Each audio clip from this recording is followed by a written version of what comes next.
안녕하세요. 구독자 여러분 반갑습니다. 주식톡입니다. 주말은 잘 보내셨나요? 두산중업 지난주 막판 반등폭을 잡아먹고 오늘 같은 경우도 방향성이 좀 하방으로 이렇게 마무리가 되었습니다. 단기적인 바닥은 잡혔을지 몰라도 아직 상승으로 돌리기 위한 뭔가 강력한 이런 그림은 좀 부족한 이런 상황입니다. 그래도 큰 폭의 하락은 아니기 때문에 지루하시더라도 걱정하실 건 없다라고 저는 생각을 합니다. 그럼 이 영상에서는 내일 주총 소식과 물적 분할 찌라시 내용들 그리고 1WR 신주 인수권 간략하게 정리를 해보도록 하겠습니다. 구독과 좋아요는 큰 힘이 됩니다. 소통하는 방송인 만큼 지금처럼 궁금한 점 있다면 좀 댓글 달아주시면 되겠습니다. 주식톡 유튜브 보시면 아시겠지만 두산중업이라는 종목 작년부터 꾸준하게 리뷰를 드리고 있고 지난 7월 달부터는 텔레그램 무료방에도 운영 중에 있습니다. 여기 텔레그램 메신저를 통해서 매일 두산중업에 대한 이런 수급이나 이슈들 그리고 시장의 수급 브리핑을 드리고 있고 좋은 종목들도 같이 공유 드리고 있습니다. 1월달 낙폭에 이어서 2월달, 3월달 아직 전쟁 이슈가 좀 장기화되면서 변동성이 큰 이런 시장들이 계속되고 있는데 주식 투자하기에는 쉽지 않은 시점이라고 생각을 합니다. 급등주도 좋지만 바닥에서 느리게 가는 종목들 또 매수할 수 있는 기회가 열릴 수 있습니다. 지난주 덕시나우진 1차로 6에서 7% 정도 금일 같은 경우는 2차 물량 나머지 17에서 18% 2,700원 이상에서 매도 신호 드렸습니다. 무료방 참여하시면 이런 종목들 챙겨가실 수 있고 전체적인 시장 흐름 파악하는 데 충분히 도움을 드릴 수 있습니다. 유안타 증권사만 사용하면 모든 게 무료로 이렇게 진행을 해드리고 있고 서브 계좌는 유안타 사용하셔서 좋은 인연 만들어 갔으면 좋겠습니다. 참여 원하시는 분들은 이 번호로 문의 주시면 되겠습니다. 그럼 구독, 좋아요 눌러주셨으면 영상 시작을 해볼게요. 금일도 시장의 흐름과 글로벌 정세 간단히 좀 체크해 보도록 하겠습니다. 지난 금요일 뉴욕 증시는 금리의 급등세에도 불구하고 선방하는 모습을 보여주었습니다. 밸류에이션 좀 부담이 상대적으로 높았던 나스닥 정도가 이제 소폭 이제 하락을 했고 다우지수나 S&P 500은 플러스 마감이 이렇게 되었습니다. 금리 상승 원인으로는 연준 위원들이 이제 계속돼서 금리 상승의 원인으로는 연준의 위원들이 계속된 매파적인 발언을 이제 하고 있고 3월달 FOMC 이후에 대다수가 기본 단위인 25bp가 아니라 50bp 이 이상의 수준으로 좀 인상이 필요하다는 이런 부분으로 보여질 수 있습니다. 미 증시의 영향으로 우리의 시장도 좀 하락세, 약보합 출발은 되었지만 최근에 전약 후강의 패턴이 지속되었던 이런 상황, 오후 들어서 코스피는 좀 플러스까지 좀 전환이 되기도 했었고 코스닥 같은 경우도 하락폭이 좀 줄여가는 모습도 있었습니다. 하지만 또 막판에 좀 밀리면서 코스피 같은 경우는 0.02% 하락 마감, 코스닥은 0.81% 이렇게 하락으로 우리의 주요 지수는 이렇게 좀 약세를 이제 보였고 중국 상하이 코로나 봉쇄로 인한 경제 충격에 대한 우려까지 확대되면서 또 외인들의 이런 매도세가 줄을 이뤘습니다. 코스피 같은 경우는 오늘 외인들이 2,700억 던졌고 기관은 760억 순매수. 반면에 코스닥 같은 경우는 이제 외국인들이 880억 순매도, 기관은 1,500억 이렇게 매도를 하면서 또 기관들의 매수 여부에 따라서 지수의 하락폭이 또 양지수 좀 갈렸습니다. 코로나 재확산과 러시아, 우크라이나 이 사태가 좀 장기화에 따르는 이런 리스크 달러 환율 초반 1224원에서 막판 1227원까지 좀 급등을 하면서 이런 외인들의 좀 매도세가 더욱 강해졌다라고 보시면 될 것 같습니다. 3월 29일 내일은 또 두산중업 주주총회가 열리게 됩니다. 두산 에너빌리티로 사명이 좀 바뀔 예정이고 친환경 에너지 기업으로서 이미지를 좀 탈바꿈한다는 전략입니다. 뭐 사업체명만 좀 변경된다면 큰 문제 없이 이런 기대감 살려나가시면 되겠지만 여기에 따르는 또 물적 분할에 대한 찌라시 아마 걱정들도 좀 많이 하실 것 같습니다. 뭐 제 생각을 드리자면 몇 차례 영상에서도 언급을 드렸지만 물적 분할에 대한 부분은 그렇게 쉬운 일은 아니다라고 생각을 합니다. 뭐 물적 분할의 가능성 좀 단기적으로 봤을 때 좀 낮다라고 보지만 장기적으로 봤을 때는 그래도 이 가능성을 좀 배제할 수는 없을 것 같습니다. 잘 아시다시피 두산중공업은 지난 5년 동안 좀 긴 어둠의 터널에서 이제 살짝 고개를 내민 상황이죠. 원전에 대한 부분도 작년 한미 협력으로 인해서 수주의 가능성이 지난 몇 년 동안 좀 지금이 최대치를 좀 기록을 하고 있고 윤 당선인이 원전 채광국을 계속 좀 확대해 나가겠다고 공고히 밝히고 있습니다. 여기에 회사 내부적으로 본다면 8년 만에 또 흑자 전환, 그리고 부채 비율이 감소, 또 유동성 문제로 좀 산업은행 등의 빚을 졌던 또 이런 부분들 유상증자를 통해서 3조 원을 또 다 청산을 했습니다. 그리고 신사업에 투자하기 위한 유상증자 또 추가 자금 조달도 진행이 되었습니다. 그런데 여기서 다시 두산중공업을 이렇게 둘로 쪼개서 뭐 원전에 대한 사업부와 또 신사업, 친환경 쪽으로 나눈다는 건 좀 힘들 수 있다라고 생각을 합니다. 아직 원전에 대한 사업도 기대감이 더 높은 상황이지 수주가 아직 좀 나오지는 않은 상황이고 신사업 뭐 친환경적인 부분도 아직 실적적으로 자리를 잡기까지에는 시간이 다소 소요될 전망입니다. 다시 말씀을 드리면 이 두 가지가 좀 같이 붙어서 하나의 회사로 운영이 돼야 뭐 상호 보완 관계로 좀 시너지 효과를 낼 수 있다라고 저는 보기 때문에 당장은 좀 물적 분할에 대한 가능성은 좀 낮게 생각을 하고 있습니다.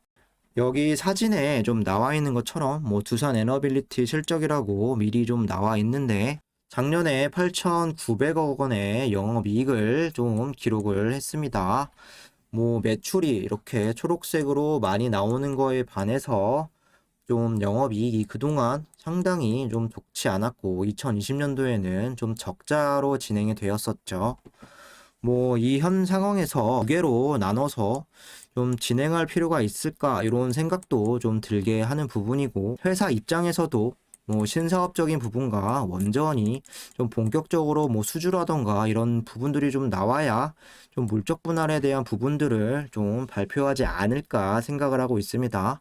뭐 내일 주주총회를 좀 지켜봐야겠으나 사명 변경에 대한 부분은 거의 확실한 것처럼 보이고 물적 분할은 가능성이 좀 낮다라고 저는 판단을 하고 있습니다.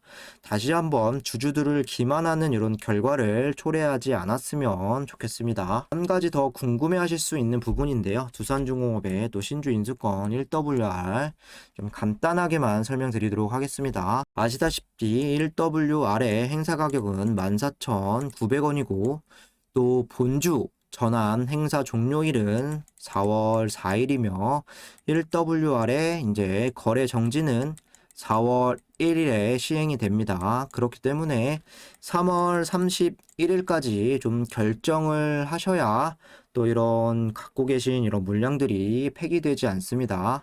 뭐 3월 31일까지 지금 보유하고 있는 1WR 전량을 매도해서 뭐 이득을 챙길지 아니면 두산중공업 본주로 행사를 진행해서 좀 결정을 해야 할지 좀 고민을 하셔야 할 것 같습니다.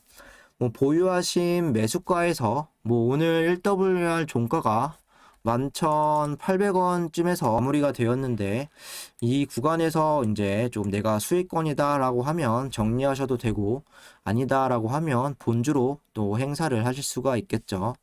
3월 31일이라면 현재 기준으로 3일 정도밖에는 안 남았고 여러 가지 고려해야 할 게 많기 때문에 아직 결정하지 못하신 분들은 단순하게 생각하는 게 좋겠습니다.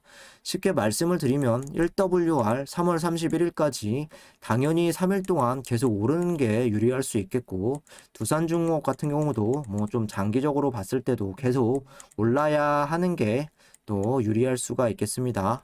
뭐 단기적으로 생각을 하신다면 현재 1WR이 내가 좀 수익권이다 하면 정리하시는 게 나을 수 있고, 현재 내가 가격보다 좀 많이 물려있다 라고 한다면 3월 31일까지 좀 매수가까지 오지 않는 한 그래도 두중으로 한번 갈아타는 부분이 좀 장기적으로 유리할지 생각을 해보셔야 할 것 같습니다. 이 전환 비율이 좀 신주 인수권 1주당 두산중공업 1.57주 이렇게 매수할 수 있는 권리가 생기기 때문에 뭐 만일에 현재 내가 1WR을 100주를 가지고 있다라고 하면 두산중공업 157주 이렇게 매수를 할 수 있는 부분이고, 이 행사 가격 14,900원 이렇게 진행을 한다면 지금 상황에서 한 230만 원 정도 좀 매수 자금이 필요합니다. 이 자금을 들여서 좀 매수를 하면 뭐 두산중공업의 평단가는 어떻게 좀 조정이 되는지 저도 좀 정확하게는 체크가 잘 안 되고 있는데, 가장 빠른 건 좀 본인들의 증권사의 1WR 현재 평균 단가와 그리고 내가 두산중공업으로 이제 교환을 했을 때 그런 방법과 정도의 가격권으로 이제 받을 수 있을지 요청하시는 게 가장 정확할 수 있습니다. 3일 정도 남았기 때문에 시간은 좀 충분할 거라고 생각을 하고, 1WR 만약에 좀 전량 매도하실 분들은 31일까지 액션을 취해야 신주 인수권이 휴지 조각이 되는 걸 막을 수 있을 것 같습니다.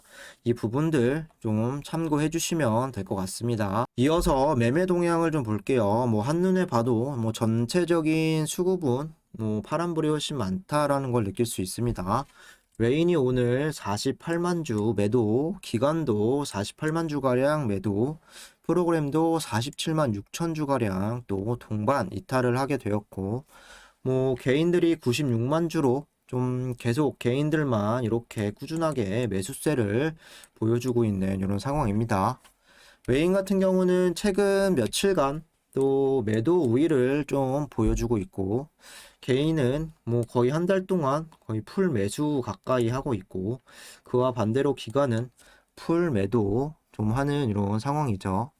기관들은 3월 2일이죠. 이렇게 34만 9천 주가량 좀 매수한 이후에 또 금융투자에 계속되는 매도 속에 뭐 힘을 내지 못하는 이런 상황인데, 금융투자의 이런 매도세 뭐 100% 어떤 의도인지 이해할 수는 없겠지만 3월 4일이죠. 물량 상장 이후에 또 뭐 일정 부분 계속 차익 물량을 던지는 걸 수도 있고, 1WR 신주 교환으로 또 공매도도 계속 이렇게 치고 좀 이득을 챙기기 위한 행동으로 예측을 할 수가 있겠습니다. 뭐 두산중공 같은 경우는 기간이 좀 중요한데, 최근은 뭐 주가가 뭐 이렇게 올라가나 떨어지나 계속 좀 일관성 있는 매도를 보여주고 있습니다. 연기인 같은 경우는 오늘 48,000주가 좀 순매수가 되었는데, 이 종목을 좀 공격적으로 사야겠다는 이런 마인드로 접근하는 건 아닌 듯 보여집니다. 공매 보시면 다시 18% 이상 상당히 좀 상승을 했습니다. 전체 거래량도 오늘 500만 주 이상으로 떨어져서 뭐 18%의 비율에 다시 100만 주 가까이 공매를 쳤습니다. 공매 잔고 같은 경우도 이렇게 23일 기준 2235만 주로 전일 기준에 비해서 또 57만 주가량 또 늘어난 수치입니다. 공매 비율도 늘어나고 공매 잔고도 좀 늘어나고 있는 건 당연히 좋은 모습은 아니다라고 볼 수 있겠습니다. 대차 거래 보시면 불안한 점, 신규 체결량이 최근에 상환보다 좀 많이 늘어나고 있다라는 부분입니다. 체결이 25일 기준 300만 주 그리고 상환이 96만 주로 약 그 차이 211만 주가량 또 잔고 수량이 증가를 한 부분이고, 잔고 금액 같은 경우도 1조 4,500억까지 좀 늘어났습니다.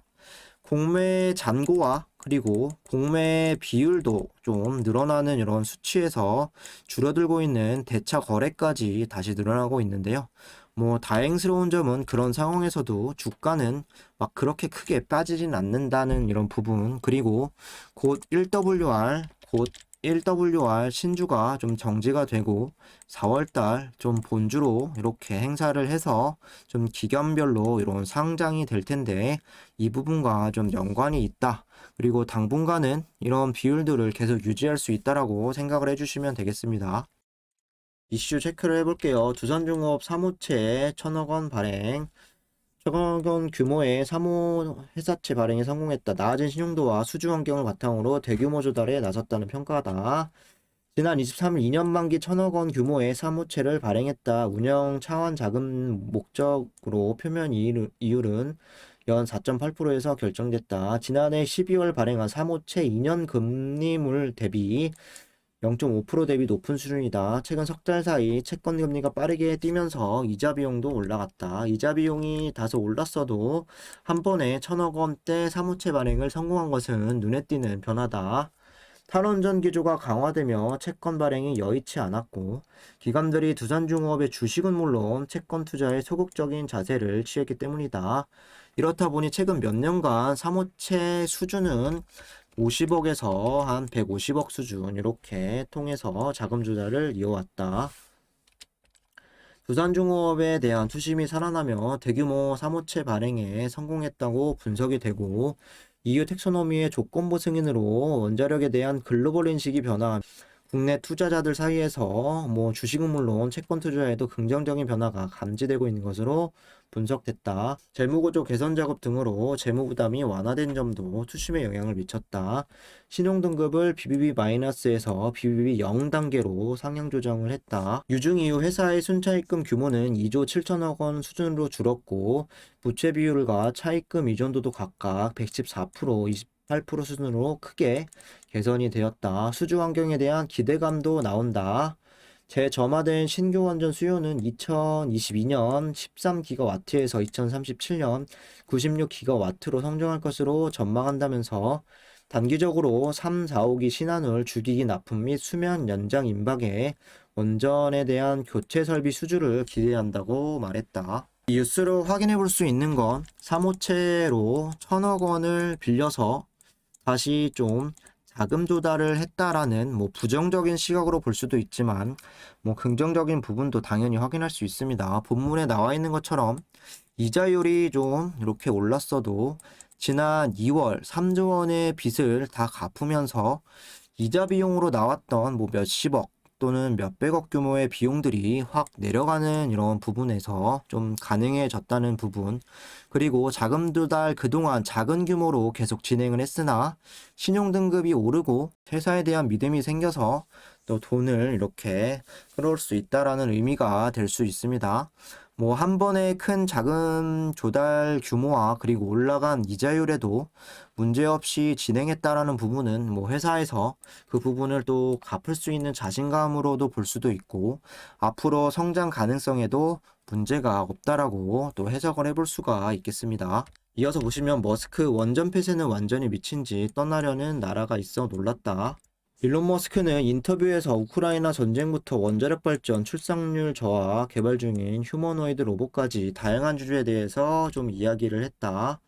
우크라이나를 침공한 러시아에 대해서 이야기하며 푸틴의 행동은 어찌 보면 유럽 에너지 정책의 실수, 독일의 원자력 에너지 포기와 연관이 있다고 이야기했다. 유럽이 러시아 천연가스 등에 더 의존하게 되면서 러시아의 우크라이나 침공을 초기에 효과적으로 막지 못했다는 이런 부분이고, 머스크는 이에 동의하며 독일의 원자력 발전소를 폐쇄하지 않아야 했다. 그건 완전 미친 짓이라고 이야기했다.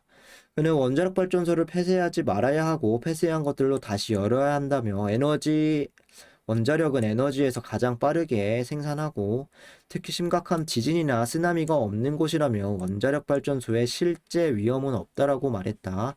이는 독일을 겨냥한 것으로 2022년까지 완전 탈원전을 독일은 계획을 하고 있습니다. 머스크는 원자력 에너지가 친환경 에너지로 전환되는 과정에서 필수적이라고 말했고, 장기적으로 보면 대부분의 에너지는 앞으로 태양 발전에서 나올 것이라며 태양은 낮에만 빛나기 때문에 에너지를 저장하는 태양전지가 필수적이라고 이야기를 했다. 그때까지는 우리의 원자력을 유지해야 한다.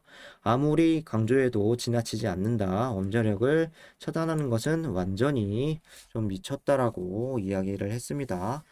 뭐 머스크 같은 경우는 지금이 처음이 아니라 여러 차례 또 원자력에 대해서 좀 필요성을 많이 이야기를 했습니다. 원자력에 대한 부분은 뭐 유명 인사의 이제 계속 강조가 되어가고 있습니다. 이번에 머스크뿐만 아니라 또 테라파워의 빌 게이츠도 계속해서 원전에 대한 중요성을 뭐 몇십 년 전부터 계속 이야기를 하고 있고, 각국의 대통령과 주요 인사들 탄소 중립에 있어서 또 이런 신재생 에너지도 중요하지만 원전도 중요하고 필수제가 되어야 한다. 이런 영향력들이 있는 인물들이 언급을 해주면 당연히 또 산업계에는 긍정적일 수밖에 없습니다. 뭐 우리나라에만 한정되는 게 아니라 뭐 작년 영국에서 열렸던 UN 기후 협약에서도 다시 원전에 대한 부분을 주목을 하면서 이번 또 유럽의 에너지난까지 전 세계적인 트렌드에 맞춰서 원전 확대에 대한 이런 소식들은 올해 계속 될 것이고, 그 중에서도 두 중의 영향력은 무시하는 못하는 수준이 되어버렸습니다. 몇 년 사이에 또 많은 환경들이 변화했습니다. 본격적으로 수주들이 이어질 것이고, 그리고 SMR에 대한 이런 또 유스케일 파워사 기자재 수주들 좀 나와줄 거고, 느리지만 꾸준히 부각될 수 있다는 점 생각을 하시면 좋을 것 같습니다. 마지막으로 차트를 좀 볼게요. 오늘 좀 1.1% 정도 하락한 21,900원에 마무리가 되었습니다. 22,000원은 지킬지 아니면 깰지 줄다리기를 하는 상황에서 결국엔 100원 정도 이탈해서 마감이 되었는데요. 최근에 거래량이 이렇게 1,700만까지 양봉으로 튄 이후에 또 이틀 연속으로 절반 이상 3분의 1 수준으로 이렇게 급감을 했습니다. 주가도 단기 고점이었던 23,900원을 기록한 이후에 꾸준한 조정세에서 뭐 약반등 다시 조정 좀 옆으로 쉬어가는 모양을 보여주고 있습니다. 거래량이 뭐 500만 정도로 적은 수치인데 공매 비율은 18% 이상 좀 나오니까 사실 주가는 좀 버틸 재간은 없었다라고 보는 게 맞을 것 같습니다. 이전에 이렇게 꾸준한 감소에 좀 거래량에서 지난주 이렇게 강한 양봉으로 좀 거래량이 튀나 싶었지만 기세를 이어가지 못하고 좀 거래량이 다시 죽어버린 건 아쉬운 이런 상황이죠.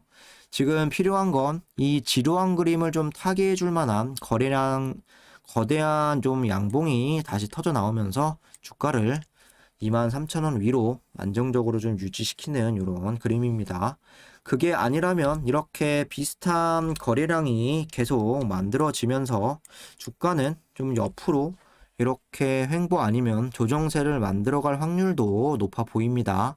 한 가지 우려스러운 점은 여기 파란색 선 21선은 계속해서 이렇게 우상향하고 있는데, 그에 반해서 주가는 이렇게 확 쳐주지 못하면서 다시 이 간격을 좀 줄이고 있습니다. 만일 이 21선을 뚫고 내려간다면 추가적인 하락도 당연히 맛볼 수밖에 없을 겁니다.